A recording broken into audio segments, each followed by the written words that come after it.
Hello everybody, my name is Silky and you are once again welcome to Time Out with WhiteGate Homes. And today we are going to be discussing a very sensitive topic. We're talking about building collapse in Lagos, and this is a very, it's quite sad and unfortunate that this is something that has been rampant over the years, and I'm not even sure this is going to stop except changes are being done. And this is something that has claimed a lot of innocent lives amongst others. And recently, a very horrific incident took place somewhere around Palm Avenue, somewhere around Isolomushi, and according to what they said, it allegedly claimed 4 lives. Remember, in November 2021, at least 44 people died when a 21-story high-rise building of luxury flats under construction collapsed.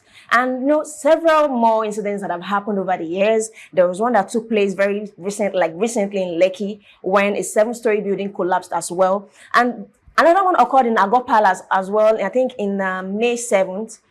A 2-story building collapsed there. This is an incident that would always take place except we make necessary changes to our infrastructure here in Lagos or in Nigeria at large. So I'll be asking my colleagues here some very important questions that are necessary to be asked. And we have Kenny here, who is an architect, and we also have Benjamin here, who is an engineer. So my question to you is this. These things I've talked about, this building collapse I've talked about, what do you think could be the root cause of this problem? Because this is a major problem we have in Nigeria here. What do you think can be the root cause of this? And also, I don't know if any of us saw this on Instagram lately, the POP thing. Let's leave aside the building. Let's not exclude the POP crashing thing. So in people's houses, videos online showing POPs falling down on people's head in their houses. That also. So, I mean, that could even eventually still lead to this building collapse later on in the future. And so I would like you to, suggest opinions or your solution. What do you think can be a solution to end these problems or this building crisis that we have here in Nigeria? So to you, Kenny, let's have your view. Thank you, Sarah. There are lots of reasons why building collapse, and there are various reasons ranging from bad design to substandard materials. But one major reason why most buildings in Lagos, the buildings that collapse is because of what I call faulted foundations. Even in most professional recommendations, it is estimated that once a building is standard by foundation, the risk of that collapse is already at 50% down. So every building that has very quality foundation has 50% less risk of collapse. So if the issue of foundation can be properly handled, necessary resources are put in place, the kind of methods that needs to be put in place, the materials, the professional standards and designs, and the foundation is properly constructed, the buildings will last longer and will not face the threat of collapse. Although there are other factors that will come in to make the building stand strong. But I believe strongly, professionally, that faulty foundations are the major reasons why building collapse. And it's high time that we put emphasis on how we construct and design foundation for all kinds of buildings, either it's bungalow or duplexes or masonettes or terraces, or even commercial purposes, maybe shopping malls and the likes. The foundation is very important. And I should cap it off by saying this, even in some of the old sayings and proverbs, in saying of Jesus, who was one of the religious leaders we had in his days, he said that if the foundation is destroyed, what can be done again? So if the foundation is strong enough, then the building can even last longer or still stand the threats of collapse.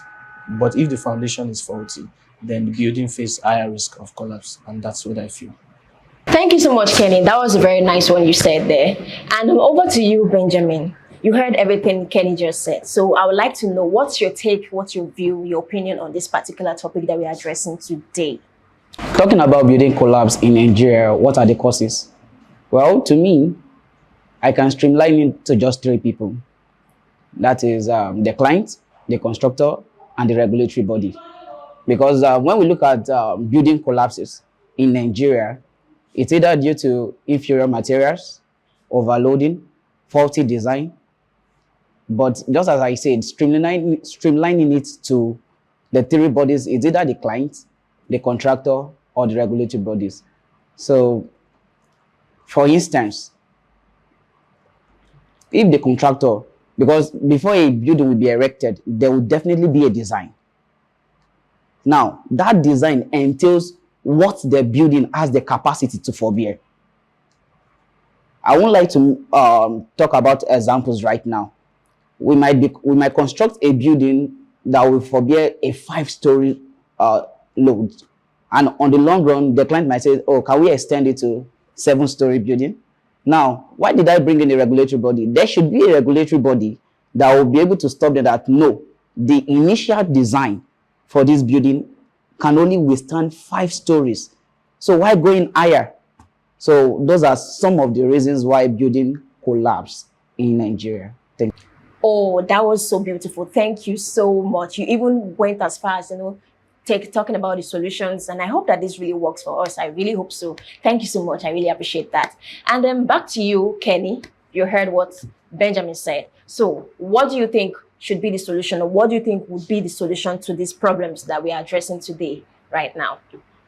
Like I've said earlier, what I feel is the solution to the incessant cases of building collapse in Nigeria generally is that everyone must stand up to the responsibility and everybody must play their role. The clients or whoever is desiring to build the structure, the engineers and architects and all other professionals, even the artisans who are doing the job, the carpenters, the bricklayers, they must be up to their game, develop themselves, keep themselves abreast of new technologies and methods. And also, the government must play a very great supervisory, advisory, and regulatory role in ensuring that buildings are properly done from the beginning to the end of the process. Even when the building is commissioned and are being used, they should make sure there is proper check and guide in the environment. Generally, the responsibility is for all of us to make sure that our buildings stay stronger and last very well. Okay, that was a very brilliant one. That was well said. Thank you so much for that. And then today we've come to the end of our show, and I hope you enjoyed this session with us. I hope it was educating. I hope it was entertaining as well. And then join us next week as we come your way with more beautiful and intelligent topics. Bye.